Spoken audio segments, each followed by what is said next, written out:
Doctor انیس انصاری صاحب کا JT campus میں اور آج کے اس پروگرام میں استقبال کرتا ہوں. We welcome you sir with open hearts and wide arms, and we take this opportunity to have you here as a guest. Bismillahirrahmanirrahim. شروع اللہ کے نام سے جو بڑا مہربان نہایت رحم کرنے والا ہے، اسی کے قبضہ قدرت میں ساری کائنات ہے، وہی سارے جہانوں کا مالک ہے. فروغ کے جسم میں خوشبو اتار دیتا ہے، جمال و حسن تو پروردگار دیتا ہے. وہ لفظ لفظ کو دیتا ہے موتیوں کی چمک، وہ حرف حرف کو جلوے ہزار دیتا ہے. وہ ٹانک ٹانک کر روشن تبسموں کے گلاب، غم حیات کی زلفیں سوار دیتا ہے. وہ مشت خاک کو دیتا ہے قوت پرواز، سمندروں سے وہ کشتی گزار دیتا ہے. آئیے اسی رب عظیم کے نام سے آج کی ہماری بہت ہی اہم اس تقریب کا آغاز کریں. میں TYBA انگلش ڈپارٹمنٹ کی ایک طالبہ حسنہ فردوس کریم احمد سے گزارش کروں گا کہ وہ تشریف لائیں اور تلاوت کلام مجید سے آج کے اس پروگرام کا آغاز کریں.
ماشاء اللہ یہ تھی حسنہ جنہوں نے اپنی بہت ہی خوبصورت آواز میں تلاوت کلام مجید پیش کی اور ایک سما اور ایک ماحول باندھ دیا.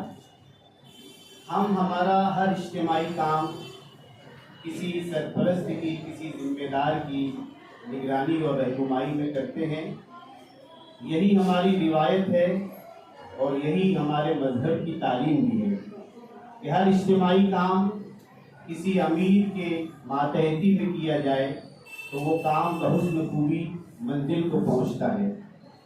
یقیناً آج کی ہماری اس تقریب بھی ایک اجتماعی کام ہے جس میں ایک صدر کی ضرورت ہے، اور میں آج کی اس تقریب کی صدارت کے لیے JT کیمپس کے سیکریٹری الحاج نہال احمد انصاری صاحب کا نام نامی اس میں گرامی پیش کرتا ہوں، اس امید کے ساتھ کہ آپ اس کو قبول فرمائیں گے اور پروگرام کو آگے بڑھانے کی اجازت دیں.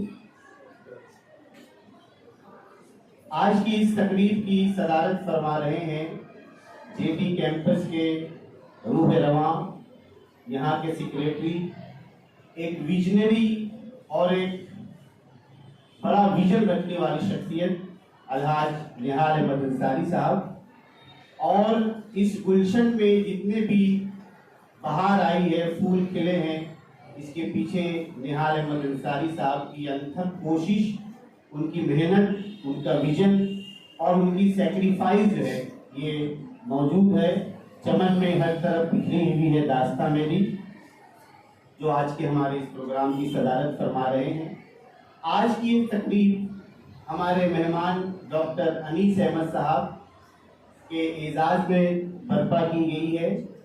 ڈاکٹر انیس احمد صاحب کا تعارف انشاءاللہ مختار عدیل صاحب پیش کریں گے اور وہ بتائیں گے کہ ڈاکٹر انیس احمد صاحب نے کتنے اچیومنٹس کی ہیں، کتنے بڑے لیول پہ کام کیا ہے، اور آج انہیں اس کیمپس میں بلانے کا مقصد بھی یہ ہے کہ ہم ان کی زندگی سے انسپائر ہو کہ ایک انسان اپنی زندگی میں کتنے اچیومنٹس کر سکتا ہے، کتنے بڑے بڑے عہدوں پر جا سکتا ہے، اگر اس کے اندر آگے بڑھنے کا جذبہ ہو، اگر اس کی جو زندگی ہے، یہ کہا جاتا ہے کہ the purpose of life is a life of purpose۔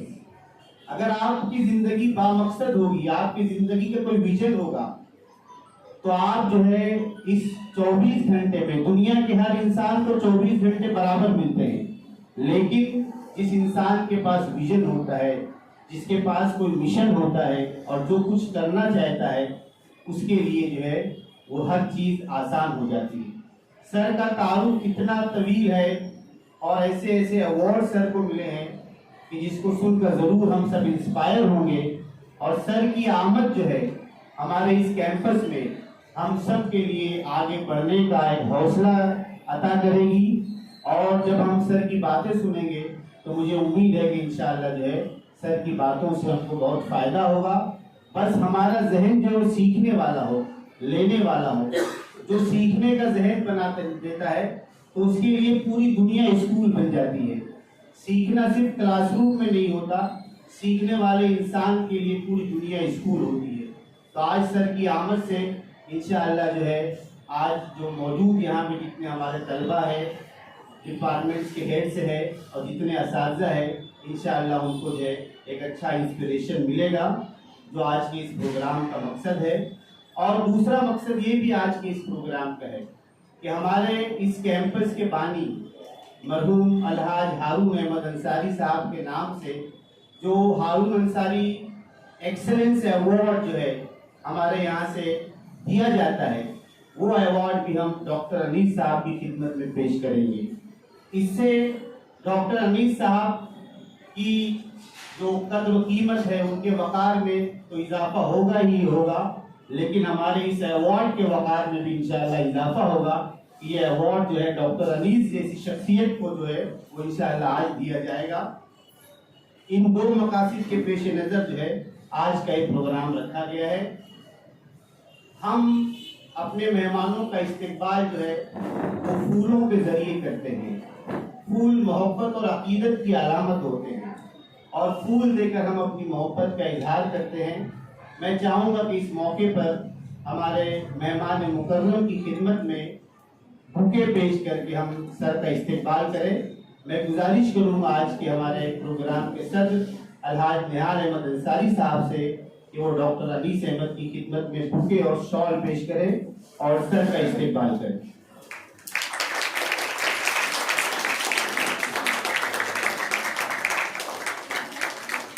زوردار تالیوں سے آپ جو ہے اپنی عقیدتوں کا اظہار کریں۔ Thank you very much sir for receiving this honor۔ اس کے بعد ہمارے ادارے کے خادم جناب ایڈوکیٹ نیاز احمد لودھی صاحب بھی یہاں تشریف فرما ہے۔ ان کی خدمت میں بوکے پیش کرنے کے لیے میں درخواست کروں گا عمر فاروق سر سے، جو ہارون انصاری اردو پرائمری اسکول کے ہیڈ ہے۔ میں درخواست کروں گا کہ آپ جو ہے لودھی صاحب کی خدمت میں جو ہے وہ بوکے پیش کریں۔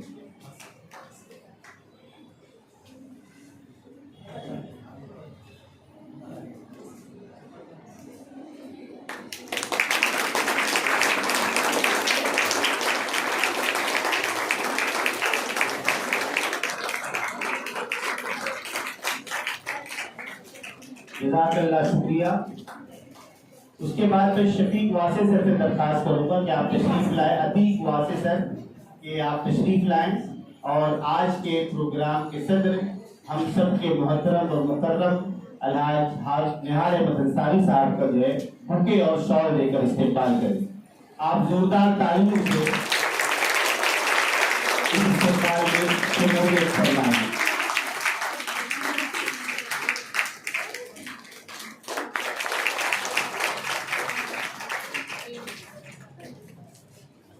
جزاک اللہ شکریہ.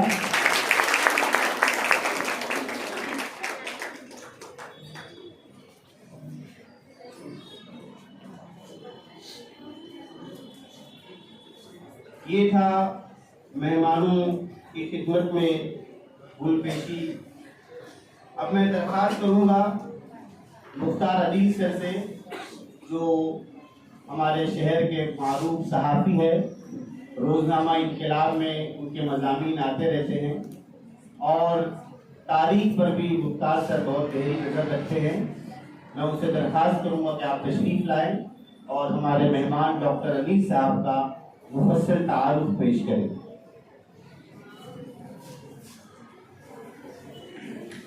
السلام علیکم. اس مجلس میں تشریف فرما صدر محترم تمام اساتذہ کرام اور سامعین، مختصر الفاظ میں میں ڈاکٹر محمد علی انصاری صاحب کا میں تعارف پیش کرتا ہوں. علامہ اقبال نے ایک شعر کہا تھا، عروج آدم خاکی سے انجم سہنے جاتے ہیں. عروج آدم خاکی سے انجم سہنے جاتے ہیں، کہیں ٹوٹا ہوا تارا ہمارے کام ہی لگت جائے. شمالی ہندوستان کا خطہ اول جہاں حریت ایمانی غیرت سے لبریز خاندان آباد ہوئے. فتح پور زندگی نام کا ایک چھوٹا سا گاؤں فتح پور کے علاقے میں ہے. وہاں کی ایک پارچہ باپ محنت کش گھرانے میں محمد علی انصاری صاحب کی پیدائش ہوئی. ان کے والد گورنمنٹ سرونٹ تھے، برٹن گورنمنٹ میں سرونٹ تھے. وہ 1942 کا کوائٹ انڈیا موومنٹ جو تھا، بھارت چھوڑو تحریک میں ان کے والد نے برطانوی سامراج کی مخالفت میں گاندھی جی، نہرو، آزاد کی آواز پر لبیک کہتے ہوئے سروس سے استعفیٰ دے دیا. ناگفتہ میں حالات ان کی فیملی کے اوپر آئے. اس کے بعد انہوں نے کانپور کی فوجی چھاؤنی میں معمولی سی ایک ملازمت ان کو حاصل ہوئی. وہاں سے پھر اس پریوار میں معاشی آسودگی کا دور شروع ہوا. انصاری صاحب کی پیدائش ہوئی. ابتدائی تعلیم شمالی ہندوستان میں ایک مزاج ہے کہ وہاں عربی، فارسی، اردو، ریختہ، ہندی وغیرہ جو گھروں میں پڑھاتے ہیں. مائیں، دادی، والد، والدہ، چچا یہ لوگ پڑھاتے ہیں. کچھ اسی ماحول میں آپ کی ابتدائی تعلیم ہوئی. اس کے بعد آپ نے ہندوستان کی نہیں پوری دنیا کی سب سے بڑی دانشگاہ علی گڑھ مسلم یونیورسٹی کا رخ کیا. وہاں سے آپ نے وکالت پڑھی، LLB. اس کے بعد آپ نے LLM کیا. 3 سال تک آپ وہاں کے طلبہ کو وکالت بھی پڑھاتے رہے. اس دوران آپ نے یونین پبلک سروس کمیشن میں ٹرائی کیا، نیٹ کا ایگزام کیا، آپ اس میں کامیاب ہوئے. اس کے بعد مرحلہ وار اللہ پاک کے حصے میں کامیابیاں لکھی اور 73 ان کا بیچ ہے. یہ اس وقت ٹاپ رینک کے آفیسر تھے اور ٹاپ رینک کے آفیسر تھے. مطلب 1 to 5 کی جو رینکنگ ہوتی ہے اس میں سیکنڈ نمبر ہے، تھرڈ نمبر تھا. ان کا سیکنڈ نمبر تھا نیشنل لیول پہ. پورے ہندوستان میں دوسرا مقام یہ اگر چاہتے تو ایک رائل چیئر جس کو بولتے ہیں، پرائم منسٹر آف انڈیا کے آفس میں بیٹھ کر بھی کام کر سکتے. یہ اگر چاہتے تو حکومت ہند کے نمائندہ بن کر ہندوستان کے باہر کسی ترقی یافتہ ممالک میں بھی بطور سفیر حکومت ہندوستان کام کر سکتے. انہوں نے اتر پردیش جیسے غریب، پسماندہ، معاشی اعتبار سے کمزور، تعلیم کے اعتبار سے پچھڑے ہوئے علاقوں کا انتخاب کیا. اتر پردیش کیڈر انہوں نے منتخب کیا اور ڈپٹی کلیکٹر، اس کے بعد کلیکٹر سے ہوتے ہوئے یہ گورنمنٹ آف اتر پردیش میں ایڈیشنل چیف سیکرٹری کی پوسٹ سے ریٹائر. انہوں نے دور دیکھا ہے کلیان سنگھ صاحب کا،